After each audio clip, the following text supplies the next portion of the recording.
राम राम जी। कैसे हो आप सब? आप सभी का आपके अपने चैनल एसके ब्लॉग्स में बहुत बहुत स्वागत है। अभी मैंने तो मशीन में कपड़े धुलने के लिए डाले हैं और अब जा रही हूँ मैं गेहूँ धोने के लिए। तो सोचा कि पहले मैं ब्लॉग की स्टार्टिंग कर लेती हूँ और आज बिल्कुल फेस टू फेस बैठकर थोड़ी सी देर बात करूँगी, फिर मैं ब्लॉग की स्टार्टिंग करूँगी। क्योंकि बहुत दिनों से ब्लॉग की जो स्टार्टिंग हो रही है ना, वो वॉइस ओवर के साथ होती है और कुछ ब्लॉग का एंड भी फिर वॉइस ओवर के साथ ही करना पड़ जाता है, टाइम नहीं मिल पाता है। तो फ्रेंड्स बताइए आप सब कैसे हो? मैं तो यही उम्मीद करती हूँ कि आप सब बिल्कुल अच्छे होंगे और बहुत खुश होंगे। हम सब भी बिल्कुल ठीक हैं। और गेहूँ भी हमें कोटे से मिलती है। वैसे तो हमारा जो राशन कार्ड है ये बहुत सालों से बना हुआ है। जब हम पानीपत में रहते थे तब भी कोटे में हमारे नाम के गेहूँ आते थे, लेकिन पानीपत से गांव में आने में बहुत ज़्यादा टाइम लगता था, तो विशाल के पापा जी आते नहीं थे। कहते थे कि अब मैं अपनी दुकान को छोड़ के और 20 किलो गेहूँ अगर लेने के लिए जाता भी हूँ तो एक तो मेरा पूरा दिन वेस्ट हो जाएगा, दुकान बंद करनी पड़ेगी, नुकसान ज़्यादा हो जाएगा, फ़ायदा होगा नहीं। तो कोटे वाले के पास ही छोड़ देते थे और हर महीने के हमारे गेहूँ वो बेच देता था।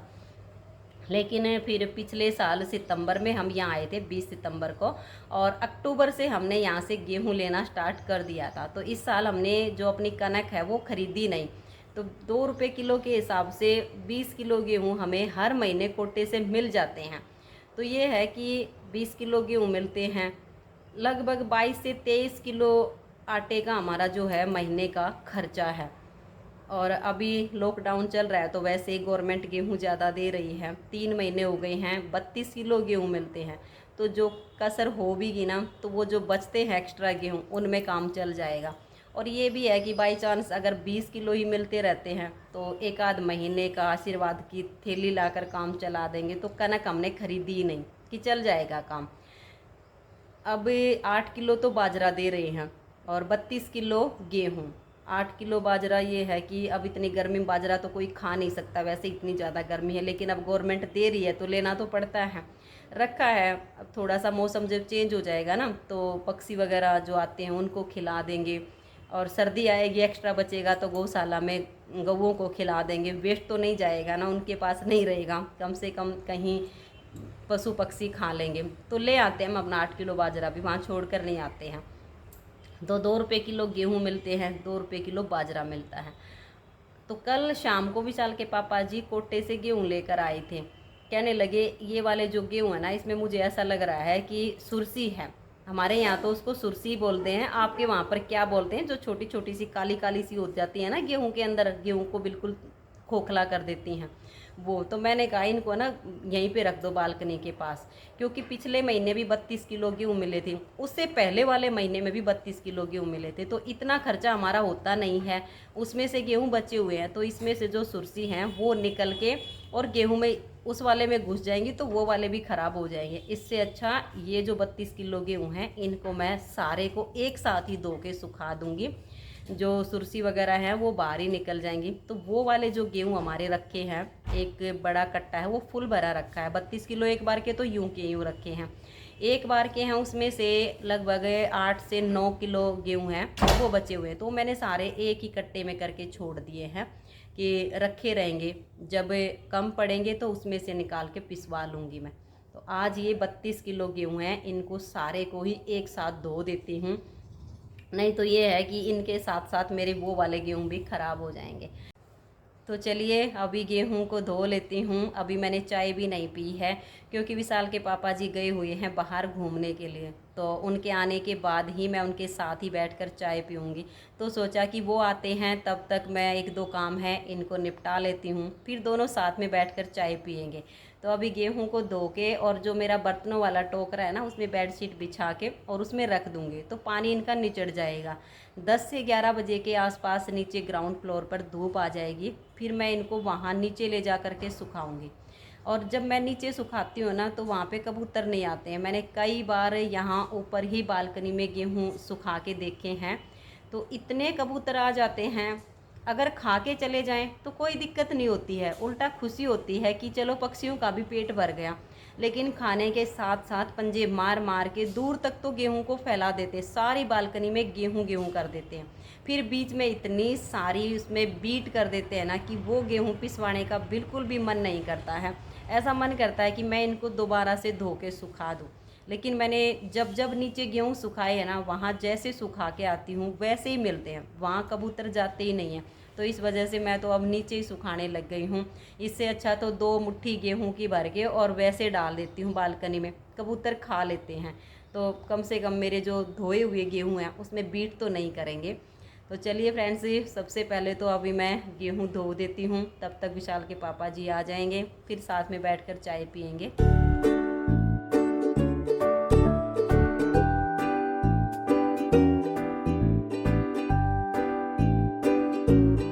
और अभी मैंने कट्टा खोल के देखा, अच्छे से चेक भी किया, वैसे मुझे इसमें कोई भी सुर्सी नहीं दिखी। हो सकता है जैसे विशाल के पापा जी ने वहाँ कोटे में जब गेहूँ तुलवाए थे वहाँ कोई एक आध सुर्सी दिख गई होगी, क्योंकि वहाँ तो बहुत सारा अनाज पड़ा होता है, काफ़ी दिनों तक वो पड़ा भी रहता है, तो कोई एक आध वहाँ इनको दिख गई होगी। लेकिन कट्टे में मुझे कोई भी सुर्सी नहीं दिखी कि भाई इतनी ज़्यादा है। अब हो भी कि कोई एक आध तो मुझे तो नहीं दिखी, लेकिन मिट्टी इसके अंदर बहुत ज़्यादा है और इस गेहूं को धोने में ज़्यादा टाइम लगेगा। पानी भी जब मिट्टी ज़्यादा होती है गेहूं में तो ज़्यादा ही लगता है। लेकिन ये है कि अब थोड़ा थोड़ा पानी डालती रहूँगी, अच्छे से गेहूं को मसल के और फिर उस पानी को निकाल दूँगी, तो जितनी जो मिट्टी है ना वो धुल के सारी बाहर निकल जाएगी। और अभी सारे गेहूँ एक साथ ही धोऊँगी। और 32 किलो गेहूँ हैं, तो एक जो ये मेरा बर्तन वाला टोकरा है ना, इसमें सारे गेहूँ आएंगे भी नहीं। एक बार टब में मैंने धो लिए थे, वो तो मैंने इसमें डाल दिए हैं। और ये वाले जो अभी धो रही हूँ एक बार की, ये इस टब में आएंगे। फिर ये है कि मैं एक गठरी बांध के और टब वगैरह पे रख दूँगी, तो इनका पानी निचड़ता रहेगा। और फिर दोबारा से अलग से बेडशीट बिछा के फिर मुझे उसमें गेहूँ डालने पड़ेंगे, क्योंकि इतने सारे गेहूँ हैं, टोकरा ये छोटा है तो इसमें नहीं आएंगे। तो अभी सारे गेहूँ जो है धो के और इनको यहीं पर छोड़ दूँगी आधे पौने घंटे के लिए। जब इनका पानी अच्छे से निचड़ जाएगा तब इनको ले जा कर के मैं नीचे सुखाऊंगी।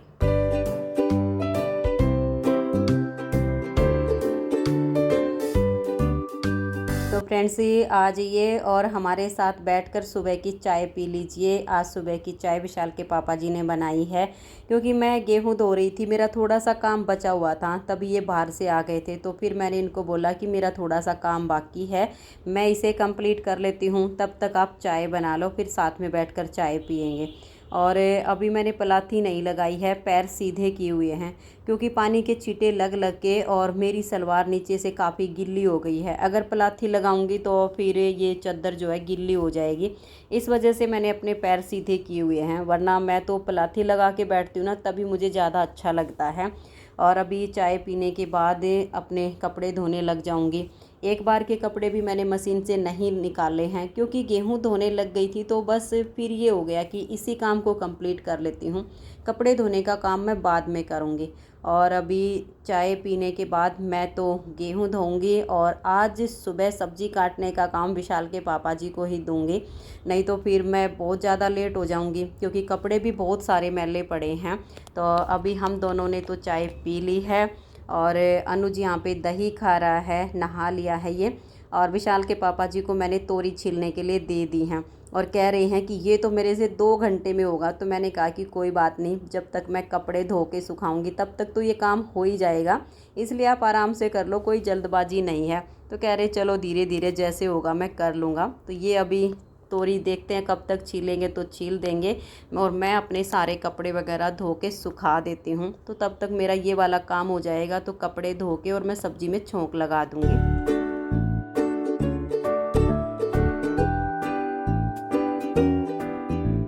और अभी कपड़े मैंने धो के सुखा दिए हैं और पहले अभी सब्ज़ी में छोंक लगा देती हूँ, बाद में मैं गेहूं सुखाने के लिए जाऊंगी। ये है तोरई की सब्ज़ी जल्दी बन जाती है, तो अभी छोंक लगा के और फिर गेहूं सुखाने के लिए जाऊंगी। गेहूं सुखा के आऊँगी तब तक सब्ज़ी तैयार हो जाएगी।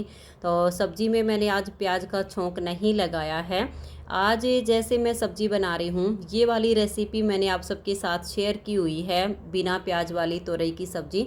और उस दिन मैंने तरी वाली बनाई थी, आज सूखी सब्ज़ी बनाऊँगी क्योंकि मेरे पास तोरई ज़्यादा होती हैं तो मैं सूखी बना लेती हूँ, और थोड़ी सी कम होती है तो पानी डाल के तरी वाली बना लेती हूँ। तो अभी हमारा छोंक भी तैयार हो गया है। जो मसाला मैंने इसमें तैयार किया है टमाटर का, प्याज तो आज डाले ही नहीं हैं। और अभी इसको मिक्स करके और अच्छे से मिला दूंगी। फिर गैस का फ्लेम कम कर दूंगी और इसको मैं ढक दूंगी। फिर जाऊंगी मैं गेहूं सुखाने के लिए और आऊंगी, तब तक मेरी सब्ज़ी बनके अच्छे से तैयार हो जाएगी।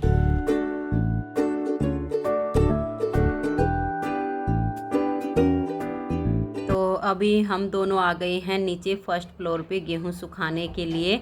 और यहाँ पे ना सच में बहुत अच्छी जगह है गेहूं सुखाने के लिए। अभी पूरे फ्लोर पे धूप तो नहीं आई है, आधे पे आ गई है, आधे पे अभी छाँव है। तो जहाँ धूप है वहाँ पे बेडशीट बिछा के और गेहूं को सुखा दूँगी, तो धीरे धीरे करके इधर भी आ जाएगी। और आज तो मैं 2 बेडशीट लेकर आई हूँ क्योंकि गेहूँ ज़्यादा थे। अगर मैं सारे एक पर ही फैला देती तो ये बिल्कुल नीचे से गिल्ले रह जाते, या तो 3 से 4 बार मुझे नीचे आना पड़ता हाथ निकालने के लिए, और बार बार नीचे आने का टाइम भी नहीं मिलता है, और भी बहुत सारे काम होते हैं। और अभी तो गेहूं सुखा के फिर जाऊंगी तो नहाऊंगी, खाना बनाऊंगी, तो वैसे ही बहुत ज़्यादा टाइम लग जाएगा। और अभी कभी धूप आ रही है कभी जा रही है, मौसम आज थोड़ा सा अलग ही हो रहा है। लेकिन हवा भी बहुत तेज़ चल रही है, फिर भी गर्मी हद से ज़्यादा लग रही है क्योंकि ये पूर्व दिशा की हवा चल रही है, इसमें हवा भी लगती रहती है और पसीना भी नहीं सूखता है। तो अभी ये है कि 2 बेडशीट पे गेहूं को सुखा दूंगी, तो फिर मुझे दोबारा से नीचे हाथ निकालने के लिए नहीं आना पड़ेगा। शाम के टाइम पे जब यहाँ से धूप चली जाएगी तब मैं बड़े वाला टब उठा कर लाऊंगी, उसमें ये सारे एक में ही आ जाएंगे और उसमें डाल के रख दूंगी, तब तक ये आराम से अपना सूखते रहेंगे। तो गेहूं हमने फैला दिए हैं, अभी ऊपर जाऊंगी, एक बार सब्जी को चेक करूंगी। सब्जी तो लगभग मेरी बन ही चुकी होगी, और फिर उसके बाद नहा धो के और खाना बना के सबको खिला दूंगी। तो चलिए अभी ऊपर चलते हैं।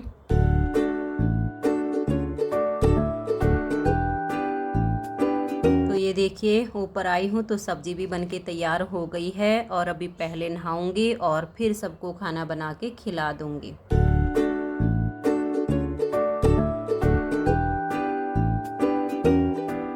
तो अभी ये शाम 5:30 बजे का टाइम है, कपड़ों की तह लगा रही हूँ। और वैसे आज प्रेस करने वाले कपड़े भी कुछ ज़्यादा ही हैं जो कि मैंने कुर्सी पर ही छोड़ दिए हैं। तह लगाने वाले तो कम ही हैं, ये बेडशीट हैं और 2-2 जोड़ी कपड़े बच्चों के हैं, बस इतने ही हैं। तो इनकी तह लगा के और इनको अलमारी में सेट कर देती हूँ। फिर नीचे जाऊँगी, जो गेहूँ धो के सुखाए हुए हैं उनको भी उठाना है। अभी मौसम भी एकदम से लग रहा है कि ख़राब हो जाएगा, आंधी सी आने वाली है। तो कपड़ों की तह लगाने बैठ गई हूँ, तो सोचा पहले इसी काम को कंप्लीट कर देती हूँ। और एक बहन है जिनके चैनल का नाम कीर्ति कलेक्शन 2021 है। तो फ्रेंड्स, ये आप सबसे रिक्वेस्ट है कि आप सब इनको सपोर्ट कीजिए, इनके चैनल को सब्सक्राइब कीजिए। आपको इनके चैनल पर रोज़ न्यू सूट की वीडियो देखने को मिलेंगी, क्योंकि इन्होंने अपनी जो है कपड़े की दुकान खोली हुई है, और ये अपनी सभी वीडियो में अलग अलग वैरायटी के अच्छी क्वालिटी के सूट दिखाती है। तो अगर आपको सूट इनके पसंद आते हैं तो आप उनसे जो है बाय भी कर सकते हो, घर बैठे कहीं जाना भी नहीं पड़ेगा, और घर बैठे आप सूट भी मंगवा सकते हो। तो आप इनके चैनल को सब्सक्राइब ज़रूर कीजिए। तो कपड़े मैंने अलमारी में सेट कर दिए हैं, तो चलिए अभी नीचे चलते हैं। जो गेहूं सुखा के रखे हुए हैं उनको भी उठा के और टब में डाल के रख देती हूँ।